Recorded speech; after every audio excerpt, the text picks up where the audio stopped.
I'm Texas forever. All these structures make me anxious. Look, I'm just tryna f you, not them hoes you came with. Pull up on 6 low, loud and banging. Yeah, Texas forever, still twisting my fingers. Texas forever, you speaking my language. Look, all in the day, but for Wednesday. Out in the field tryna score me a deal. Put my name by that X like I'm Kimbe. I do it off with my team, just a young covered in green like I'm Dende. We ain't compadres comprende. Clutch city, crush city, whatever you call it. I stay with my friends, stay hands in, never hand out. Look, I had to go get it, my everybody say I'm the man now. Wrist moving in and out the kitchen, my might pull up on 6 in the whip, whipping it. I'm just a young getting it. All I had was the pot I was pissing in. Now everybody want pieces, percentages. I'm just trying to get my niggas over. I did the work that these niggas want. All this money, cash, cars, clothes, hoes. Coming in fast, but I'm sipping slow. Cause it's Texas forever. You already know. It's more down at Texas forever.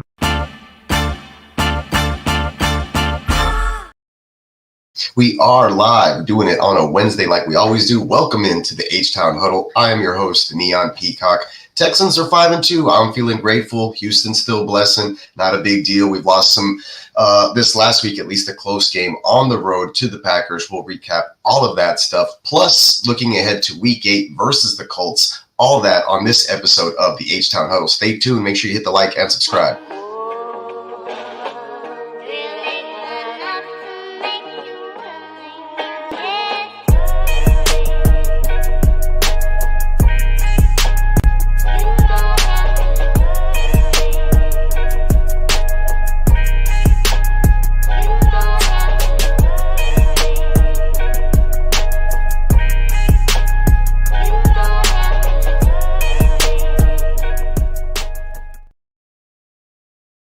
Once again, we are back at you live with another edition of the H-Town Huddle like we do every Wednesday night, 8:39 p.m. Central Time, give or take a couple of minutes. I am feeling a little bit under the weather, but we're here regardless every week doing it live for you all. Thank you all so much for showing up, showing out. Really appreciate everybody, all the crew up in the chat. Shout out to Emil. What is up, my man? Derek in there as always. So you guys, really appreciate you guys showing up, showing out, and everybody else rocking with the GWN network. Make sure you're hitting the thumbs up, hitting the like, hitting the subscribe. All that stuff helps us out just to get put out there and seen. We got plenty of other shows out on the channel for you guys on the network, the mothership, GWN network, Gen Wealth network. Make sure you guys are hitting the like and subscribe for the mothership as well, bringing you all the greatest content. But this tonight specifically targeting the Houston Texans, recapping what they had going on last week, like I mentioned, up in Wisconsin, and then moving on to a home matchup versus the Colts for the second time this season. So I was supposed to be at this game, but feeling a little under the weather. Some financial situations kind of arose with the family and travel and things of that nature. So decided not to go to this game, maybe still make it out to a game later on this season. But really looking forward to this one this weekend. But before we do get there, I do have a highlight video that I put together for you guys, just recapping last week's game. And let's see if I can pull, while I set that up, I'll pull it up here in a bit. That way I have somewhere. It was too large for me to upload and play as a video on here. So I just got to locate it on my computer. That way I can do that and then share it with you guys. But, you know, about 3 minutes of highlighting some of the good plays from the Texans. It wasn't all bad. 24-22 loss on the road. Romeo Doubs is the one who really kind of ate us up on third downs versus our backup corner there. So that was a little bit disappointing. The other disappointment, obviously, the offensive line not giving C.J. Stroud enough time to throw the ball. Only 6 yards passing there. Took 4 sacks. Go over some of that as well. But all in all, the run game was back. So was Joe Mixon. That was really good to see. Mr. Sir Mix-a-Lot. He likes first downs and he cannot lie. Plus touchdowns. He had 2 of them in this game. So really good to see. Like I said, disappointed a little bit in the passing game. The tight ends were actually open and creating plays like you'll see in the video, but didn't go back to them too often. Protection was bad considering, you know, the way that the offensive line communicated with each other. We'll talk about maybe some fixes for that here in a second as well. But let me go ahead and pull up this new video. I have too many videos that I created, but Let's see, the Packers highlight video. There we go. So bear with me here a second while that loads up, and then I can share this on the, I guess, my media player screen or something of that nature. And it's taken forever to load, unfortunately. I don't know what's going on here. But, you know, that's kind of the way the week went. You expect for some things to go a certain way, and then they didn't. I believe if you paid attention or you were tuned in last week, I said the Texans 28, Packers 24. And then if you were watching the Grit Don't Quit on Sunday morning with all the injuries and the news that happened from Wednesday to Sunday morning, I had switched my answer and I had put the Packers in front 28-24. Packers ended up in front 24-22, so I wasn't too far off there. But, you know, Texans still came to play. Offense, not necessarily, but the defense was firing on all cylinders considering they had 5 defensive starters out of the lineup, and the special teams played well as also, you know, picking up some extra possessions for the offense when, you know, the points were kind of scarce. Kudos to the Packers defense, man. That defense came to play. They were ready for the Texans. Yo, what's up? Shout out to Minnesota Marty, man. Appreciate you for showing up. Yeah, we'll talk about that too. Texans did get Devin White. You know, he kind of just fell off a little bit. You know, he was beat out by Nakobe Dean and I believe Bond over there in Philadelphia. So maybe just not the best thing for him over there. But talking about that, the Texans have been running kind of this Fugazi 4-2-5 defense because they haven't had a third linebacker healthy or really available to go with a 4-3 defense. So they've been kind of using Jimmy Ward and Jalen Petrie in that hybrid linebacker safety position. But with the addition of Devin White, maybe they can go back to a true 4-3. We'll talk about some of the linebacker injuries as well, and hopefully getting some of those guys back when I pull up the injury report. But let's go ahead and see if I can finally do a share screen and show you guys this video here of my media player. No, it doesn't want to doesn't want to pick up that tab. Here we go. There it is. All right, cool deal. Finally. All right, let's see if you guys can see that and let me know if you can hear it as well. Boom.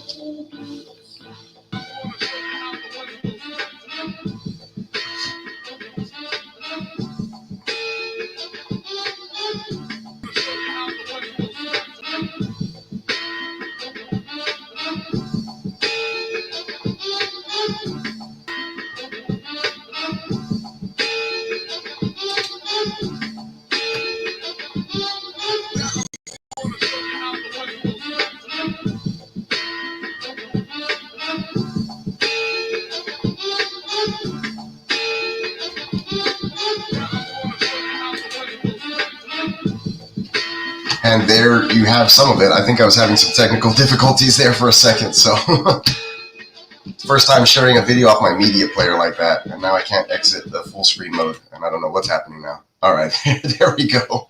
All right, so sorry, bear with me there. I don't think I got through the whole thing on that video. There was still some extra highlights to go. But the Texans, you know, they showed up. They played for the most part pretty well. There was a couple of questionable instances that happened. And okay, here we go. I can get back to the second half of that video. Sorry there, guys.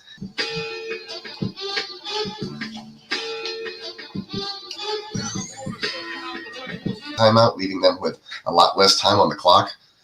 But a lot of questionable calls in that game. Yeah. Packers with the white helmet. They look like the Colts. Is pretty weird to watch. But what is up, kid? I appreciate you being there.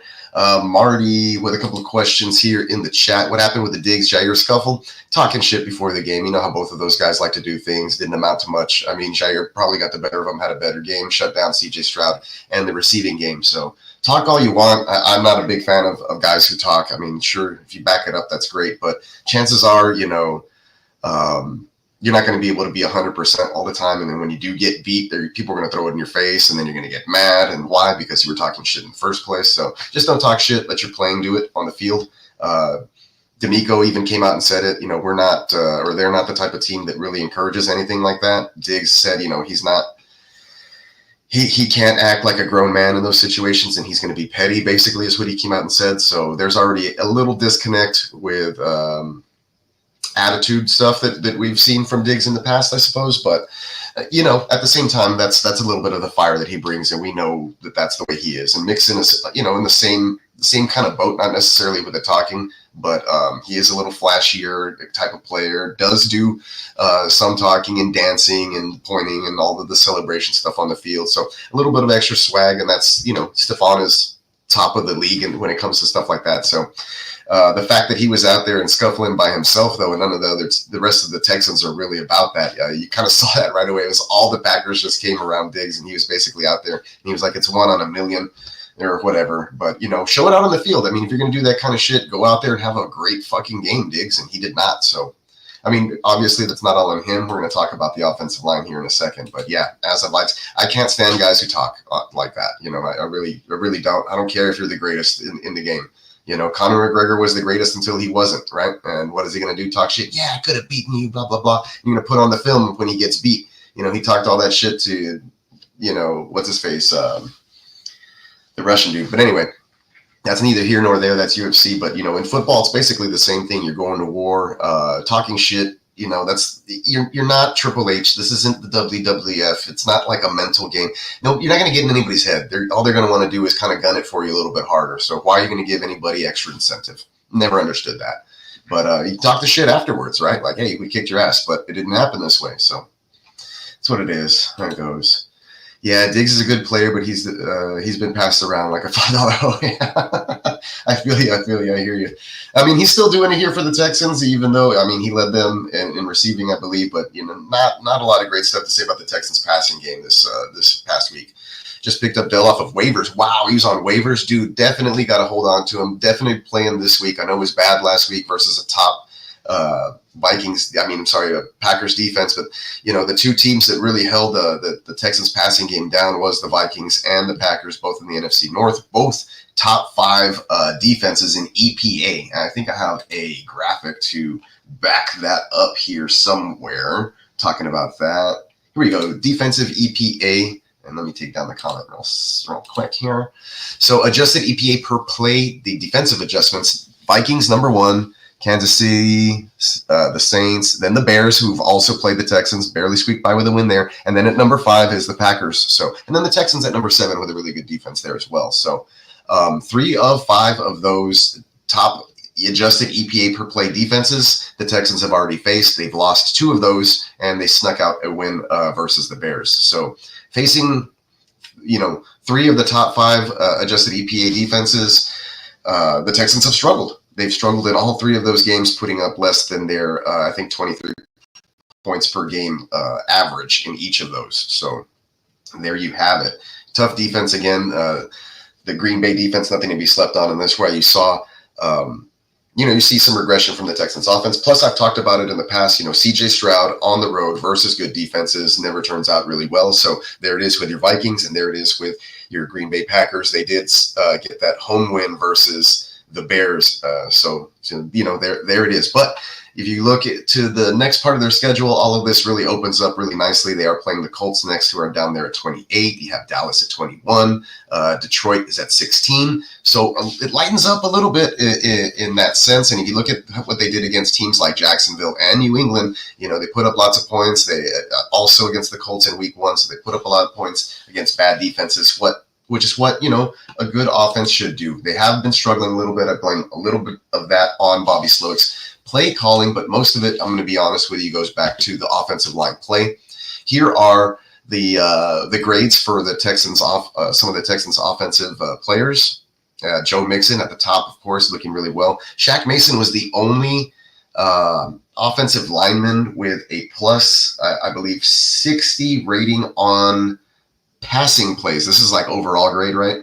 But pass blocking grades, he was the only Texans offensive lineman with a plus 60 grade, which isn't great, folks. Just to put it into perspective. But Titus Howard and Shaq Mason actually being graded in the mid 70s is actually freaking surprising. To see this PFF, like I said, a little shaky in certain times. But if you look all the way at the bottom at number 16, Texans left guard Kenyon Green with a 34.2 is flippin' atrocious. Right. And in case you guys didn't know who Kenyon Green is, there's a picture of him right here. Left guard Kenyon Green. This is the guy that I was saying was hopefully playing really well in the preseason. Looked like he could step up and come back into that top. I think he was like a first-round pick a couple of years ago. Got hurt. He was out of shape. He lost a lot of weight. Looked good. Hasn't played well. has not played well. If we're going to do something about this, what I'm going to say is you bench Kenyon Green and you replace him with Kendrick Green and just see what happens. It can't be any worse than the 34.4, whatever it is, 34.2 PFF grade versus the Packers this last week. There's some plays out there that were just ridiculous, atrocious. I think there's one where Rashawn Gary's like nonchalantly walking sideways behind the line, like if he's just taking a stroll, and then when the ball snapped, he runs right past Green for a wide, like untouched wide in CJ Stroud's face. So I think I may even have a clip of that because it's just so bad. The O-line just sucks. Like miscommunications. Here's one. Look on your left side of the screen. I think it's a chip from Hutchinson, which isn't anything, and then completely unblocked. Rashawn Gary in his face. Look at 76. Let's watch this again. Look at 76. 76 is going to be your left guard. Whoops. Here we go. 76 is going to be your left guard, right by the center. Taps him there. Boom. No, nothing. Nobody. No one. Didn't block a single fucking soul. And this happened 5 or 6 times, especially on third downs. So it's just horrible that you can't expect to win a playoff game with offensive line play like that. We're in week 8 now. It needs to be fixed. I don't know how many times you guys have tuned into the show week after week after week. I haven't taken this offensive line thing down. I have it labeled as no help. I haven't taken this down since week 1. Nothing has changed here other than the week when Laramie Tunsil was in and out of the lineup and they actually shuffled the offensive line around. They played better. I think Kenyon Green is the problem. The communication between him and the center and then him and Laramie Tunsil on assignments, that's Stroud's blind spot. That's the left side of the line. That's the most important thing. So this needs to get fixed. I know we're playing the Colts this week. Probably do a little bit better. I don't care. It needs to just get better. CJ Stroud cannot have a second and a half to make a read and throw the football. All right. Or he can't have half a second to get off of spot and go try to make something happen with his legs and then look downfield. All right. We don't have Nico Collins for the next 2 games. You know, those scramble drill plays with a big 6'4" wide receiver who can muscle his way into situations and get the football. It's not happening. All right. He's going to have to be more precise with the football. The thing is, we're not helping CJ Stroud here, this offensive line. All right. That's the bottom line. All right. And I was going to say, typically, I don't like to spend a lot of damn time on this, but it's just embarrassing. It's embarrassing. Here's the Packers defense on Sunday.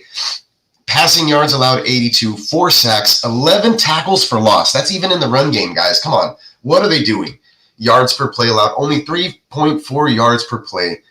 The 11 tackles for loss is tied for third most in a game since they're talking in a quarter century.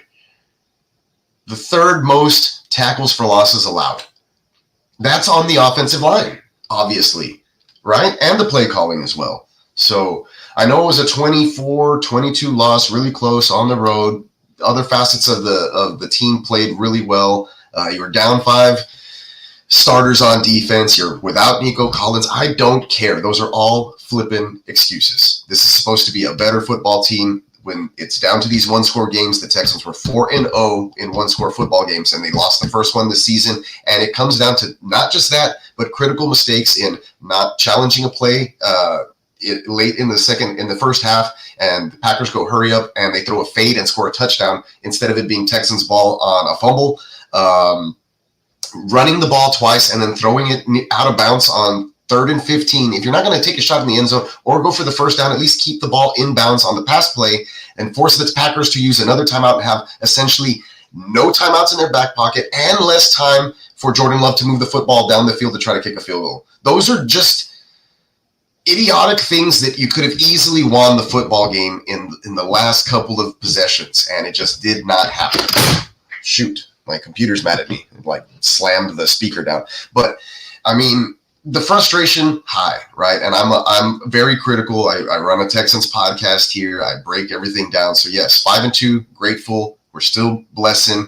There's a lot of separation within the division, but this is a huge swing game coming up here. All of a sudden, the Colts are coming off a win last week versus Miami. All of a sudden, they win this game, and you're essentially tied. You're staring down 500 in the next couple of weeks because the schedule gets a little bit tougher, regardless of the defensive EPA that I just mentioned. The teams are still tough, right? So not a lot of confidence until I see everything worked for the Texans all in whole. Even last week, versus 2 weeks ago or whatever, versus the Patriots when they put a whooping on them, the defense still had some lapses. So it wasn't a completely perfect game. I've yet to see that all the way around this season. Texans still have room to grow, obviously learn from some mistakes, but I think a lot of it falls on the offensive line. And if the offensive line isn't playing well and you're not going to do anything to fix that as far as personnel grouping, then you got to call better plays. You got to get the ball out of CJ Stroud's hands faster. You got to have some quick hitters. You got to run some quick screens like the way they would do that with Nico Collins. Why didn't they run any of those this last week? So I'm just a little confused and befuddled with what Bobby Sloak's trying to do here. It's embarrassing. It's embarrassing as far as what's been going on with the Texans offensive line. I showed you that play there. I think I have more. There's an entire TikTok that somebody put out that I thought was just hilarious, because he's basically saying, how do these guys sleep at night? The TikTok handle is on the video. I'm just going to play a quick portion of it. Hopefully I don't get flagged or anything, but just take a look. How does this Texans offensive line sleep at night? That's Rashawn Gary off the ball. You think he's not blitzing after the snap? You've got two guys left of center to block two pass rushers. They hardly even lay a hand on Gary, and Stroud has to throw it away. The right tackle just falls over here, getting into his pass set. Again, let's count the numbers left of center. It ends up being 3 on 2 rushers, and the tight end just doesn't take anybody, lets that safety come free and plaster CJ Stroud. Here, Laramie Tunsil tries to help out his left guard a little bit. He lends an inside hand to help block Lucas Van Ness, but he totally misses his edge rusher, and Stroud is once again under major pressure, can't deliver an accurate throw. Here, a little stunt from the backer and defensive tackle just shreds the center and left guard here.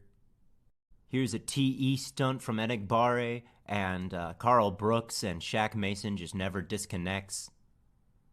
Here's another stunt right in the middle of that offensive line from the 2 mugged-up linebackers, and Scruggs in the back can't make good contact. Stroud goes down again. Stroud went into this game an MVP candidate. He finished with a completion percentage sub 50% and only 86 passing yards on the game. Not a single touchdown. Rough game.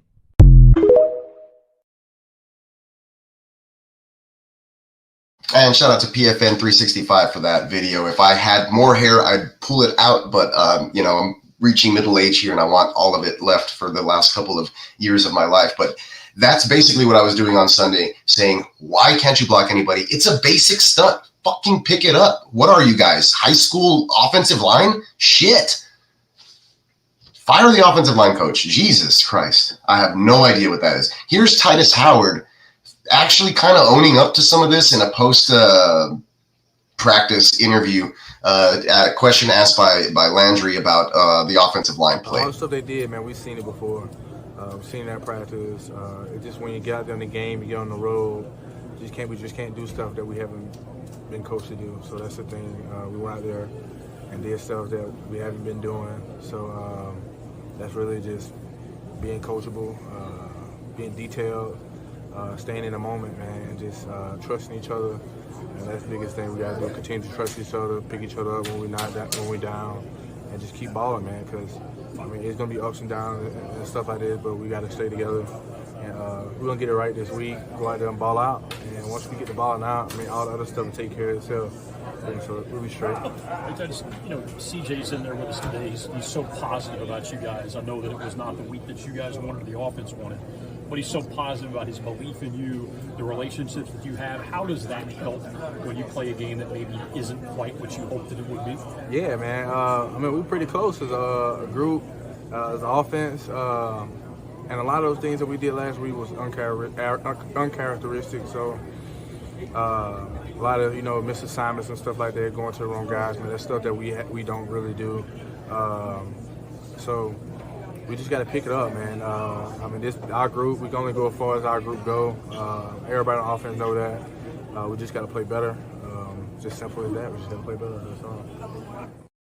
Gotta play better. There was more to that. He keeps going, right? But there's the gist of it. At least he kind of owned up to it there, saying, we got to do better. We got to communicate. A couple of weeks ago, if you heard Laramie Tunsil and Titus talk about it, it's like, that was the ref's fault and they got to tell us where to line up and blah, blah, and the penalties and this. And, now at least they're taking some ownership. The penalties have disappeared. Finally, they're lining up correctly. There's not a lot of holding calls, but they're not blocking anybody. So I don't know if I'd rather have a holding penalty or them actually just let everybody run right by them like they did this last week. So the O-line sucks, or at least the O-line play, the communication has been really bad.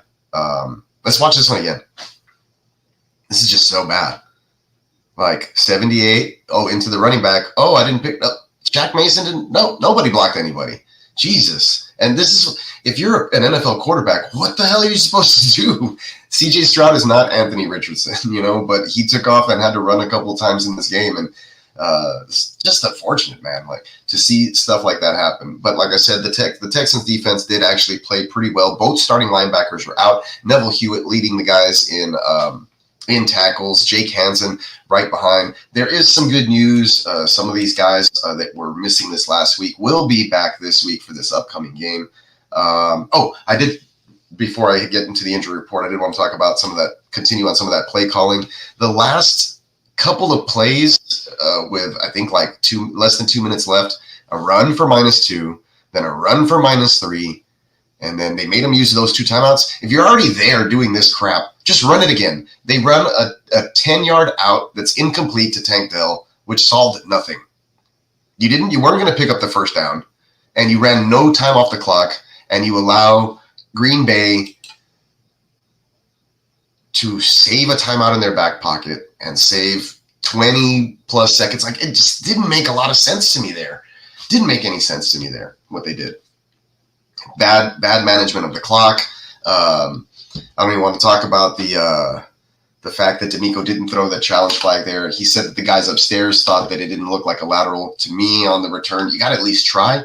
And even if you try there and you blow the timeout, you don't get hit with the hurry up fade for a touchdown for Wicks. Like, those are just things. Like, if you lose the challenge, at least you stop them from being in the hurry up and scoring quickly. And D'Angelo Ross, or whoever that guy is, he just played horrible. I mean, he allowed Romeo Doubs to just run slants free and open all game long. It was hard to see. Stingley didn't play particularly well. They were playing off coverage a lot. Jordan Love is too good for that. He's going to fire the ball in there and get it in quick. And I think that Stingley has a little too much confidence in his closing in speed. And he was just there a fraction of a little late on a couple of these. Let's see. Do I even have that video? Should be a video. Yeah, here we go. It's called Dobbs Slants All Day. Here we go. So here he is on Stingley. Here it's press coverage, and he just gets beat, right? But that wasn't too bad. But look at this. Off coverage, wide ass open. Here, just have the first down, please. Here he is again. Wide ass open, off coverage. Stingley sees it. Good throw by Love, right? Short of the sticks. Same thing here. Wide ass open on Ross, the backup. Thanks. Here he is again. Stingley, too much cushion, slips out of the break, doesn't recover in time. First down. Super soft here. Good job there. And he ends up dropping that, but the on the replay, it was broken up after he came down to the floor. That ends up that right there. If they didn't have the timeout to call on that previous drive that I was talking about, the clock would have ran. They would have had to rush the kick maybe, or maybe not even gotten the kick off to go for the win. So regardless, there's some mental lapses on the coaching staff, and I think the defense just gave them too much there. I mean, if you're going to play one-on-one on the backside and get that pressure and try to get home on Love or whatever, then you got to tighten that up. You can't be playing that soft. I don't think that was a zone that they were playing on a lot of those. It's, I get it. Don't get beat over the top or whatever on the move. But, I mean, in this scenario, you can't just allow them to have those easy yards like that all game. And so Dobbs 8 on just simple slant routes all freaking day long. So, it's just, I don't know, man. I don't know. And I mentioned it before, Stroud under pressure, having to, release and create and do things all on his own. Here's another. And that was all him. That was all Stroud. Nobody even blocked. He had pressure in his face immediately, had to release from the pocket, extend the play, find Diggs for a first down, and it was like a 3rd and 1. We couldn't even. It was hard to get yards. Again, the Packers are a good team. The defense was really good, probably a lot better than most people realize. So just a tough outing. It was even more frustrating and tough because we only lost by 2. We had the lead there. 7 lead changes in this game. Joe Mixon ran the ball extremely well. He's been killing it. Oh man, I totally forgot I had some of these ticker banners. But Texans pass rush last week right there. Or here we go. In 2024, as a team, they have 22 sacks. They're 4th, 41.3 quarterback pressure rating. That's 2nd in the NFL, and 32.5 blitz rate. That's 9th. So the defense did come to play, like I said, even missing some of those guys. Pass defense has been not as great, but still pretty good in 2024. 84.8 rate, which is 13th, almost middle of the pack. But the 56.3 completion rating is 1st in the NFL. And they still did a pretty decent job against Jordan Love this last week. I know that he threw for 3 touchdowns, but he also had 3 interceptions. They dropped another one as well, and they didn't challenge that backwards lateral, which would have been a lost fumble by him as well. So he could have had a 4 turnover game from Love just alone in that one. But you gotta be opportunistic. You got to take advantage of all of those on that first interception. If Neville Hewitt takes that in for a touchdown, or Tank Dell doesn't drop the touchdown on the ensuing possession, and the Texans don't settle for a field goal, then the Packers are playing for a touchdown and not a field goal. They knew that they just had a field goal to get there in that last drive, and they got it. The Texans' run defense in Week 7 was pretty decent. They held Jacobs to 76 yards in the 3rd quarter. He did kind of get loose on him, and he also caught his first touchdown pass of his career, believe it or not. But 6.3 yards per carry was not good. He did bust up some runs in the 3rd quarter.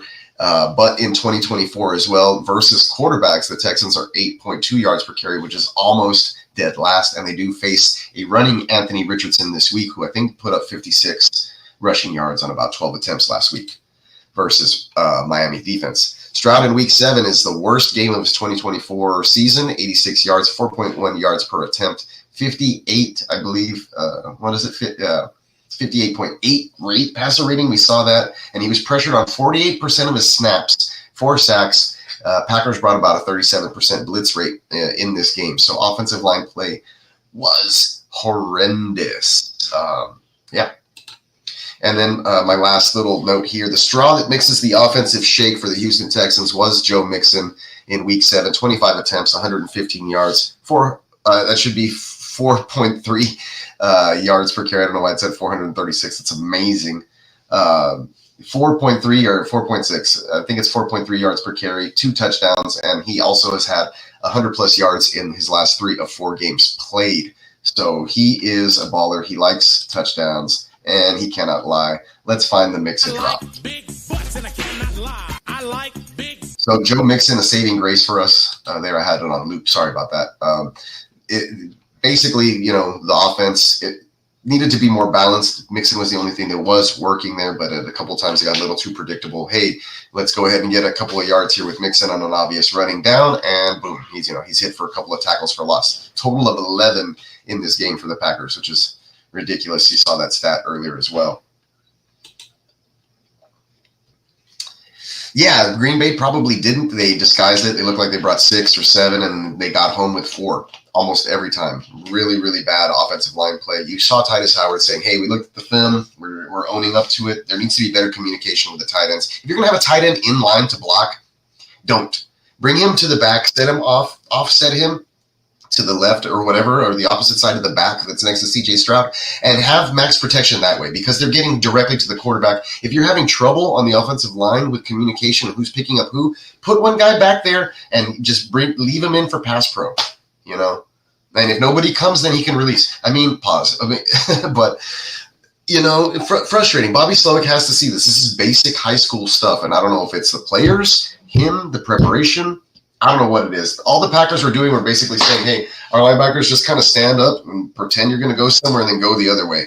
And that was enough to beat the Texans. Sometimes it was just like, hey, we're going to have 4 guys down on the line. Do a simple stunt. That is enough to defeat the Texans' offensive line.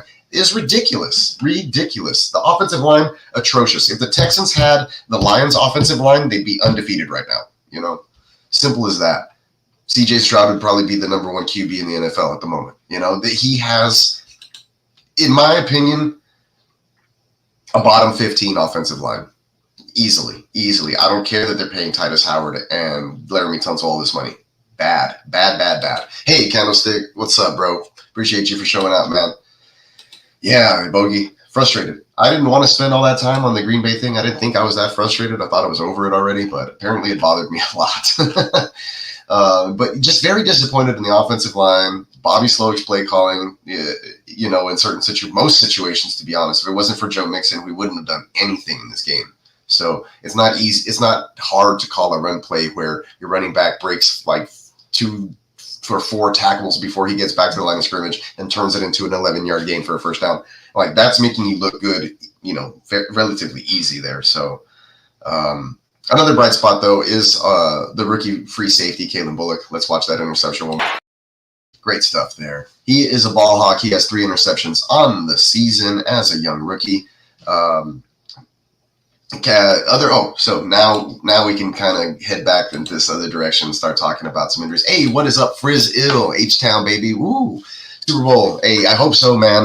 Let's not get ahead of ourselves. We have to pass protect in order to win some playoff games, I think, or I'd imagine. Unless our running game just gets ridiculously good and we're rushing for 200 a pop, then you could definitely win that way, right? But yeah. All right, enough of the Green Bay thing. Let's start talking a little bit more about the health of the team, some of the moves they've made, and the upcoming matchup with the Indianapolis Colts. So, moving on. Oh, one last thing. So we did talk about CJ Stroud's stats. That was his worst game in 2024. His worst game in 2023 came at the hands of the New York Jets, where he got concussed in the third quarter. He had an even worse game than this as far as completion percentage and rating, but the attempts were a little bit more. He was actually able to try to throw some more passes in that game, but knocked out. He only had that one bad game, though, last year, and after that, when he returned from injury, he was on fire. The Texans, I believe, won like 7 of their last 8 and made a run into the playoffs. So hoping something similar happens this time. You kind of learn from these mistakes and get better moving forward. This is the worst passing game the Texans have had on offense this season. So if they can fix these issues, then, sky's obviously the limit. Really good football team, still sitting at 5-2, currently. And like I said, really separating themselves in the division, have a better opportunity here when they face the Colts this coming week to separate themselves in the division. And there are the standings, though. Colts are just creeping behind, 1 game back. Texans do hold the tiebreaker from week 1, but you're essentially tied here if you lose this game. So it's a huge game regardless this coming week. The Colts have been in 1-score games every single week this season, so it's not like there's some easy pushover, we suck team. They are definitely a good ball club. I think right now their playoff odds are sitting at around 43%. With a win, it jumps up to 60-some. Texans are around 62% right now, I believe. With a win, it'll jump into the 80s. So very pivotal divisional matchup game here. Here is the current playoff picture in the AFC at the moment. So you have Kansas City on the top there, and then the matchups would be Pittsburgh, number 5 seed, versus Buffalo, number 4. Indianapolis has actually crept back in with that win last week. They would be facing Baltimore, the number 3 seed, versus the number 6 there. And then Denver would be the last wild card playoff spot there, facing the Texans, who do not at the moment have the bye from the undefeated, I believe, 6-0 Kansas City Chiefs. So the Texans are 1 game back at the moment. All right, let's check in with the chat, see some stuff going on here. Oh, you guys are just, everybody's just saying hello. What's good? All right, appreciate y'all, man. Hell yeah. 10:49 in New Jersey. Hey, man, well, I'll try to hustle up here through the rest of the preview for you, Derek. I know it's getting late, so no problem. And Johnny, hey, appreciate you, man. Salute everybody in the GWN. Appreciate everybody for showing up, showing out, being out here in the chat. What's up, Song? If I didn't say hi to you or I missed it, I'll try to double back, but at the same time, trying to keep the flow moving and keep everybody entertained as we go. So now we can move on, like I said, to this Indianapolis game and how things are headed. Here's a little stuff on the rumor mill. I was going to as the day was going on and I was creeping or pulling all the information together and creeping along in my day while I was working, the news slowly started changing. At first, it was like, hey, Christian Harris like he's on the reserve or designated to return list, right? He's not on the actual IR that the Texans have listed on their team website anymore. So it's like maybe he's going to be set to return. And then sure enough, a few hours later, Kamari Lassiter and H2O were spotted at practice. So it's like, wow, that's good. So hopefully we can see somebody like Christian Harris, coming in, and we'll have H2O, the newly signed Devin White, plus the return, hopefully, of our main guy, Azeez Al-Shaair, right? And we can have a healthy linebacking core. Like I mentioned, the Texans can return to a 4-3 instead of this makeshift 4-2-5 that they've been running lately, which is, a little crazy, but it's been working, to an extent. The Texans defense has still been playing relatively well, even against top-notch opponents. So, like I said, Lassiter did return to practice. That's huge. We don't have to have somebody like D'Angelo Ross allowing like 76 yards of just uncontested slant routes to opposing wide receiver ones. Now, here is the injury report. Azeez Al-Shaair again didn't practice, but we are still hopeful, closely monitoring that. Will Anderson was limited. He was in and out of the game last week. He did record a sack, and so did Danielle Hunter. Fudakasi is limited, and I believe he did play last week. It's good to see Kamari Lassiter back, like I mentioned. Steve Sims is still not practicing, so we did see Desmond King elevated last week, and he was out there returning some kicks with Robert Woods, who was sidelined. Robert Woods is still sidelined, as well as Jimmy Ward. And, of course, Laramie Tunsil gets his classic Wednesday limited practice. We should see him at a full by Friday and ready to roll by Sunday. But yeah, there is your injury news. H2O should be back. Like I said, we are hopeful. Christian Harris will be back. They did, like I mentioned, after week 4, we thought we were going to get to see him, but now it's kind of like maybe, but at least he's on that designated to return and not on that actual IR list that they do have on their team website. And if you go all the way down to the bottom there, Jeff Okudah was somebody I was kind of like keeping an eye on, wanting to look at because, we needed some secondary help. But with Kamari Lassiter returning to practice, I'm not even worried about that right now. I would like to see Okudah back at practice, getting in the mix, seeing if he can work his way in. That way we have some better depth in case somebody does go down again, because Ross is not the answer there. Yeah.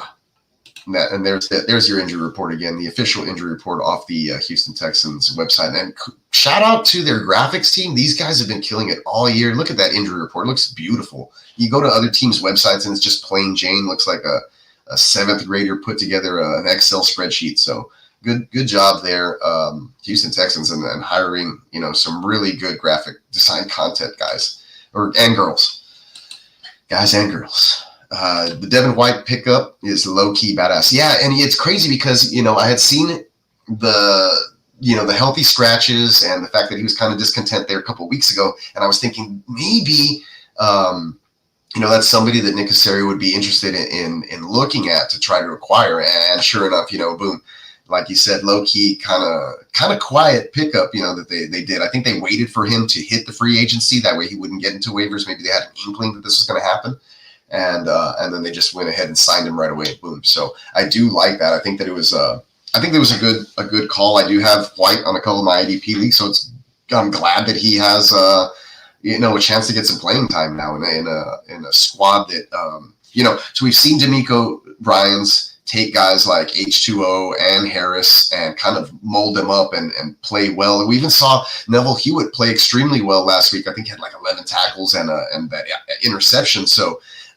Guys really succeed at the linebacker position in this system, and I think that D'Amico can probably get the best out of the former Pro Bowler guy who has experience in the playoffs and going to a Super Bowl. So I think it's a low-key, extremely fire signing, and I will agree with you there, Bogart. And I know I thought I had a Devin White, there he is, breaking. Yeah, there he is in his Bucs uniform when he was, the last time we saw him, extremely badass.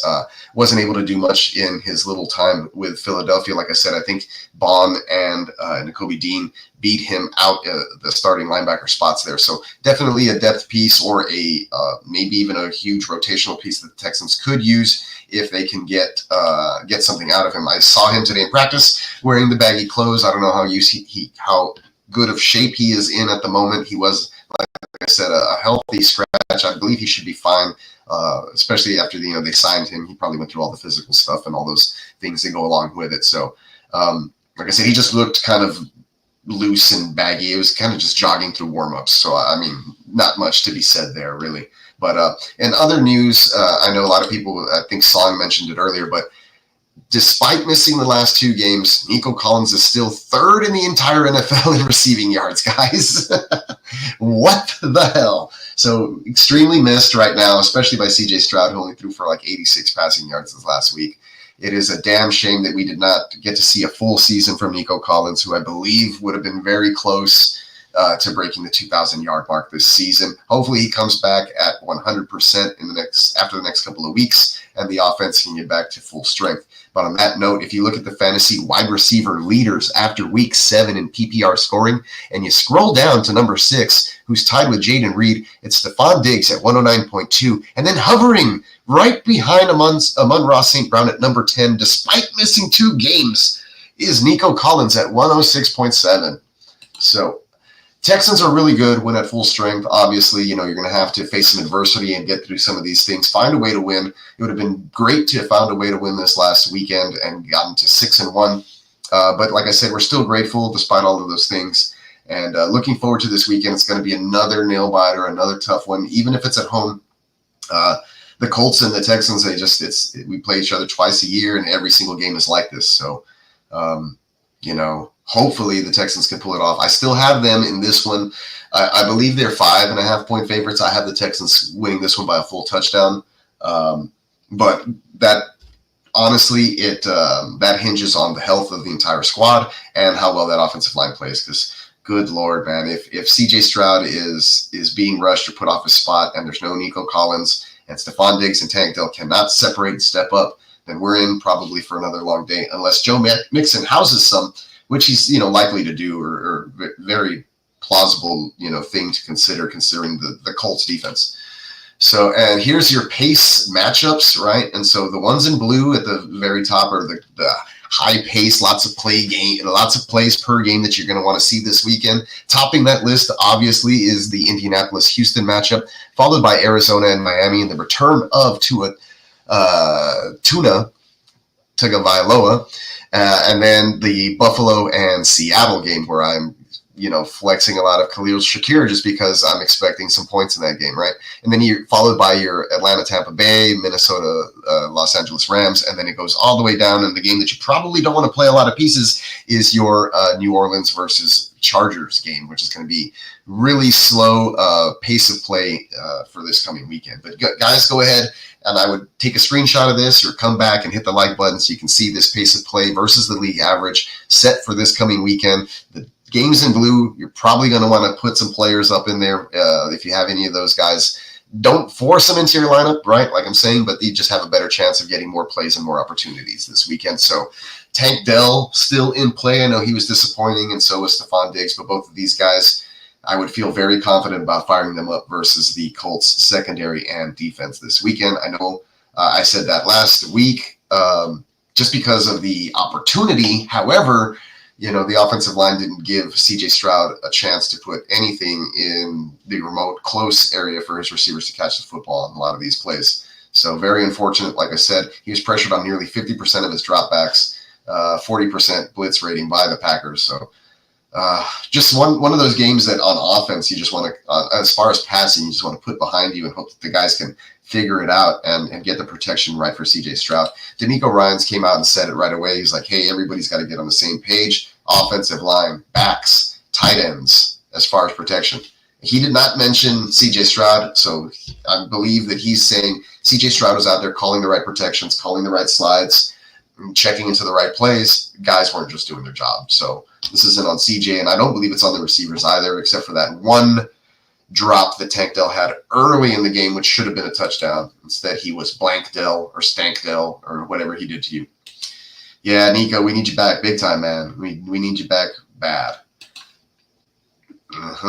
Yeah, so he, like I said, Al-Shaair didn't participate in practice today. He needs to log at least one limited session, I think, before at least by Friday, right, to see if he has a chance to play. If we don't get any limited sessions in, then he's probably out this weekend, and we're looking at H2O stepping back in there, probably with Neville Hewitt. I think Jake Hansen played admirably, but he'd probably be the third back in. And then we'll see what's up with Devin White, right? King and Ward helped me win a playoff league last year. That's what's up. Yeah, King actually played extremely well down the stretch in the nickel for the Texans. He had that awesome spinneroonie on Joe Flacco, which is probably my favorite play of all time in the NFL right now. It's just every time I see it, it makes me smile. It's hilarious. So does this mean I'm not going to get 30 points from Hewitt again this week? Yeah, probably not. Probably not, unless he gets a pick six or something, right? It could happen with error 5 back there at the helm. He is prone to make some mistakes and throw complete less than 50% of his passes. So if he's in the area, if a pass is slightly behind the guy over the middle and Neville is out there, then, he showed that he can cover and tackle. So I actually picked up Neville in the 14, and I played him, and he did very well. So I was glad I followed my own hunch on that one with the linebacking core being injured for the Texans. Hey, what is up, Clock Management, man? Appreciate you for showing up and showing out, bro.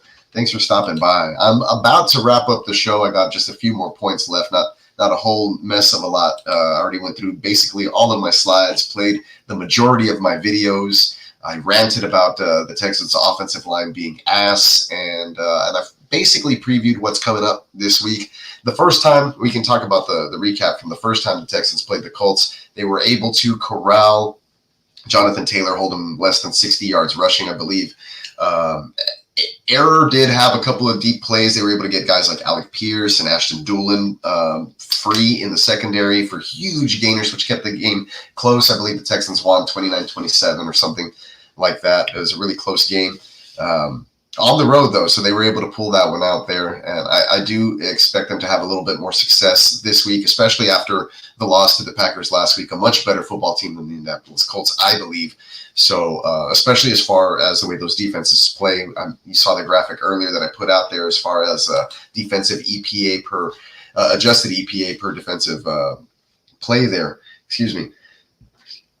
This is per Ben Baldwin. And there you have it. The Green Bay Packers are number 5 on that list right there. So if you drop all the way down to 28, the Colts not as good, right? Is what I'm trying to get out there. And here's the one graphic that I didn't put up earlier, but I want you guys to picture this. Picture a string of Christmas lights, and then you plug it into the wall, and then it just like half of them don't work or they're blinking, right?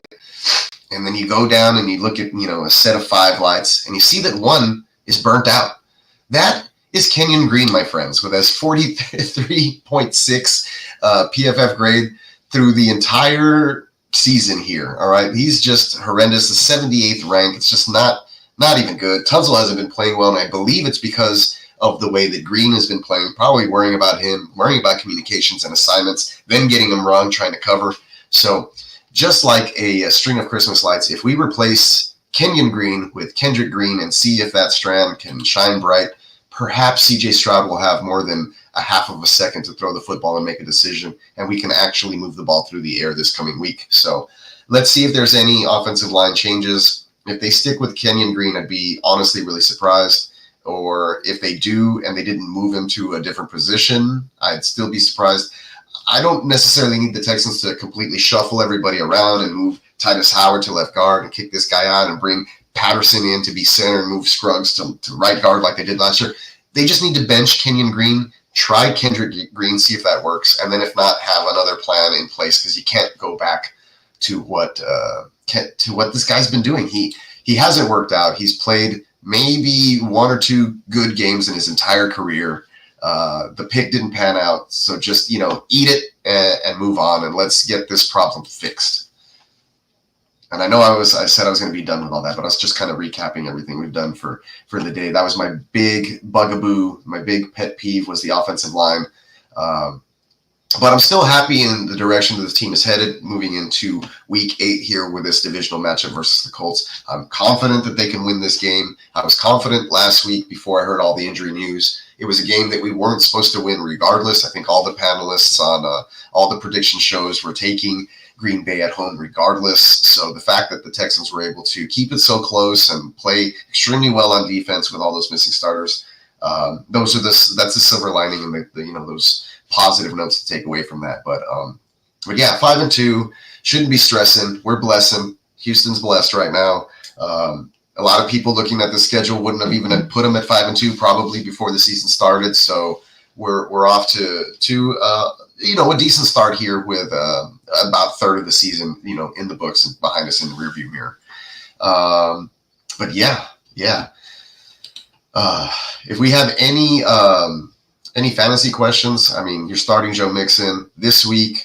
It's a start for C.J. Stroud for sure. He's at home versus a lesser defense. This is a week you fire him up. I know there's no Nico Collins, but if you have Stroud on your fantasy team, this is a week you can have some confidence. Like I mentioned, when he faces, and he's going to hit a nice stretch here as well, up until probably the Detroit game, right? And even the Thursday night Halloween game on the road versus New Jersey should be a little tougher for him because of just the home and away splits, but the Jets defense hasn't quite lived up to the reputation that they have. So there's still some chances to take advantage in those certain situations there as well.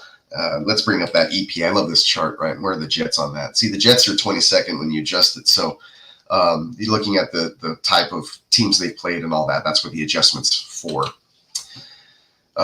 So yeah, still fairly confident that Stroud will have a good stretch here coming in after this. That had, like I mentioned last year, he had that one down game once he was back from injury. He lit the league on fire, continued to light the league on fire, and picked up right where he left off. So the offensive line, though, like I did mention, they did fix some of those things. If you look at week 1, the way that they were lining up with some of those illegal procedure penalties, and then you look here on the right, week 6, when they completely destroyed the Patriots, guess what? They lined up like you're supposed to, which I don't even really understand why this was an issue at all in the first place, or why they're trying to get some sort of edge or cheat or whatever the hell. Just play football and play it right and avoid the penalties and play it clean and do what you got to do. The penalties were a lot less abundant this past week, and that kind of helped the Texans as far as staying in the game and things like that. But there were some defensive pass interferences, some illegal hands to the face, a holding, extended some drives, and the Packers ended up taking advantage and getting some points there. So got to play it a little bit cleaner still, but nobody's perfect. And like I said, they almost pulled out this win. We'd probably have a huge there'd be a big difference in the attitude of the way that I would be addressing everybody this week. I'd probably still be shitting on the offensive line, probably for as long as I did as well. But that's just me being a stickler for wanting perfection, wanting my team to do well. So, and on the flip side of this, the pass blocking wasn't great. The run blocking wasn't great either. Joe Mixon is great. Joe Mixon makes the run blocking great. So, if you want to say Kenyon Green's great in the run blocking scheme, it really doesn't matter. Put in somebody else who can pass block, and Joe Mixon can make up for those deficiencies in the run blocking game by himself, just breaking tackles and making people look silly, because he is a manimal. He's a lot of torso. He kind of runs tall, but very powerful back. And he's basically, I think he's like 1 inch taller and 10 pounds lighter than Saquon Barkley. So, good, strong, big, powerful running back. Texans haven't had a guy like that in a long time. And even Dameon Pierce looking pretty well. He had a couple of kickoff returns and some good return yards. I think he's a decent backup that the Texans had mentioned early on in the year, and was just having a little bit of trouble with the run scheme. Seems like he's finally caught on. It's taken him about 1.5 years, but here he is. He is back. So game plan for this week, fix the offensive line. Run strong with Joe Mixon, stay balanced, mix up the play calling. You don't have to run it on 1st and 2nd down every single time. How about a play action here or there? I wouldn't play action on 2nd down after running it on 1st down unsuccessfully, right? Things like that. So just kind of break away from your dumb tendencies that everybody knows you're going to do, Bobby Slowick. And if you can do that, mix it up a little bit, be a little unpredictable, but get into a nice flow. There was a couple of instances in this last game where he was kind of getting into a flow, but it was all based on Joe Mixon running the football really well. And the other drive where they actually did move the ball pretty decently in the air, they were attacking with the tight ends. So they're just going to have to figure out, what, and this week it's a different opponent, somebody that you know really well. And because of that, I think that this is an even bigger week to try to break away from those tendencies and have them, completely surprised and basically blindsided or sidetracked by the things that you're trying to do. I know that, you won the game the last time and certain things worked, but you can't just stay in that bag because you know that the team that lost is the one that's going to come in and make all the adjustments and try to win that football game. And if you, keep that game plan the same, then you're cooked if you don't have anything to adjust to once the shit hits the fan. And I've seen that from the Texans a couple of times. I'm like, hey, second half, they're going to come out and adjust. And they don't freaking adjust. There's no adjustments. The problems continue. So, what can you do about that? I don't know. There's another nice video that I have of Brian Baldinger breaking down the all 22 in the Texans offensive line, but he's doing it with like a fork, so it looks weird. But let me give you just like a quick sample just so you can see that. Let's watch this. Stroud gets killed. You don't even see the guys off the screen at the snap. Let's talk about the protection here and why static tight end protections. Again, this is a static tight end right here. They have 6 blockers, right? Follow up its alignment is static tight end, not moving. Teams don't do it very often. It locks you into rules that you can't get out of just because it's hard to adjust with a tight end on the ball. So you can see here. Yeah, fuck that. Plus the fork or the spoon thing was hilarious. That's why I don't want to use that whole video. But what he essentially is saying is that, Texans are bringing in an extra offensive lineman who's not really good at blocking, and then they're locking him into a rule there and forcing him to communicate with these other offensive line, where I was saying, hey, just put him in the backfield and have him pass pro back there like a running back. Bobby Slug's getting a little too, I don't know, he's getting too cute, he's getting too smart for himself. Go back to some of the things. How about this? Texans had a crap offensive line last year. They knew it. It was makeshift. It was an island of misfit toys offensive line. So what did he do? He called quick screens, quick hitters, getting the ball out of his hands quickly, slants, things of that nature. We don't see any of that stuff. Everything is long, 2-man routes, slowly developing downfield. Why? If your offensive line cannot block and give you time, why are you running those types of plays? Change it up. Do this, Bobby Slug. Pretend your offensive line sucks, because it does. Call plays like your offensive line sucks and you cannot protect CJ Stroud. It's that simple. If you can do that, then CJ doesn't have to scramble, extend, or be worried about taking a blindsided hit. The ball is coming out at the top of his 3-step drop, or whatever it may be. Or he's turning around and firing a quick screen down, one of the ends to Stephon Diggs or Tank Dell. The way that they did it with Nico Collins. Why did they think that they could only do those types of plays with Nico Collins? Xavier Hutchinson is a great player. You can use him that way too. So I'm a little upset with Bobby Slowick. I hope he gets a head coaching job somewhere and takes off, to be honest. I have not seen it from the Texans. They put up 41 against the lowly Pats and a rookie, and that's it. They've yet to really, be hitting those 30 points a game like the way this offense should. CJ Stroud mentioned a 5-headed monster. Everything looked great in the preseason, right? But hey, guess what? Teams are coming out here and they want to rip your head off, and they see your weakness, and your weakness is your offensive line. They're going to put pressure. They're going to confuse you. They're going to get to CJ Stroud, and then what are you going to do? You can't run the ball with Joe Mixon all day long. So you got to figure it out. You got to figure it out, Bobby Slowick. Let's see if the Colts are smart enough to do that. I know that they've had some injuries. Zaire Franklin's been on the IR for a minute, but I do believe they will be getting him back pretty soon. Jonathan Taylor, also with the ankle injury, did return. That's why he is on the graphic, so I do expect him to play this week. So no Tyler Goodson. His 50-something yards and touchdown will probably get better play from the entire Colts offense in this game. So I'm just ready for I'm ready for a close game, and I'm going to be really disappointed if they drop this one as well. But this is a must-win. They're all must-win games, right? Especially after a loss. But I just believe that, they should be a little bit more prepared and ready to rock and roll for this one. It's a divisional opponent. It's not somebody in a different conference, and you're not traveling across the nation to get there. So you're at home. Houston, get there early. Show up early, be loud, get in your seats. I'm tired of the traffic, and it's like the middle of the first quarter, and people are still getting into their seats. Good gracious. I know there's a lot of stuff to do in Houston, and the traffic's bad. Wake up earlier, people. I mean, I live 6 hours away, and I always get to the game early. What the fuck? All right. Enough of that. Hey, Daniel Barry, appreciate you, man. If you can, make sure you're watching the replay. Go skip back. I had a lot of great content on this episode today. I talked about the Packers. I ranted about our offensive line. I talked about how great the defense played despite being down a bunch of players. We talked about this guy being the man. He is so good despite the offensive line play.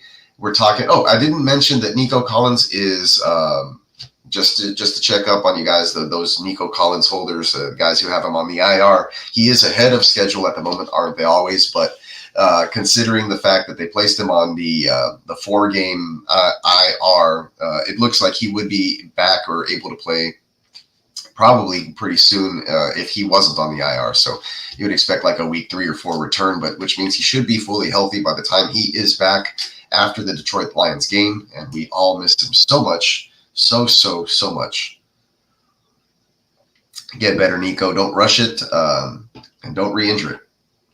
All right. Well, that being said, I will be back next week, same bat time, same bat channel, roughly, to go over the Indianapolis Colts game, and then we will preview, I believe it's the New York Jets. Let's pull up the schedule. Yeah, New York Jets on a short week, which is why I think Nico went to the IR in the first place. And then after that, we get the Detroit Lions. I might try to go to that game. It's a Sunday night game. That'd be pretty cool. And then the Dallas Cowboys the week after that. So a nice chunk of the schedule coming in. Like I said, some other breaking news. We did have the free agent signing of Devin White, which is going to be a great depth piece for us there in the linebacker unit. Like I said, the defense could probably go back to a 4-3 instead of this 4-2-5 that they've been running, with the 5 DBs out there and a makeshift linebacker for the Jimmy Ward / Jalen Petrie types. And then, like I said, we got some returns, the return of H2O on the defense, plus the return of Kamari Lassiter locking it down on the corner. And he's been fantastic as a rookie this year. I do believe the 2 Texans defensive selections that turned into starting secondary pieces have actually played extremely well for the Texans this season. Kamari Lassiter, 2 interceptions and really, locking it down on a lot of these guys despite being a rookie. And then Kalen Bullock with his 3 interceptions on the season. So really good picks there for the Texans, really showing out these 2 rookies. Lassiter is probably on the defensive rookie of the year list for a little bit until he missed the last couple of games. So maybe Bullock has been able to throw his hat in the ring there a bit, but you don't really see that a lot of times with the corners unless they get an insane amount of interceptions and things of that nature. But it is what it is, folks. I will be back next week. Like I said, 8:39 Central Time or whatever. We'll be talking about the Colts and then recapping that game. Hopefully it's a win. Hopefully we're at 6-2 vibes. Hopefully we're a little more grateful here coming to the close of October. And then we'll have I might try to do the H-Town Huddle this next Wednesday. And we'll do a Halloween theme maybe because it'll be the 30th. And maybe I'll be in costume. Maybe I won't. Maybe you guys will too. Maybe I'll have some guests on the show. We can talk some stuff. It just depends on what transpires this next weekend and what kind of mood I'm in. But I love Halloween and I love to celebrate, so wouldn't want to miss that. And guys, don't miss the show either. That being said, like the way we always do it, man. Peace, love, and chicken grease, guys. Stay safe out there. Make wise choices and don't do anything that I wouldn't do. All right. See you guys on the next one.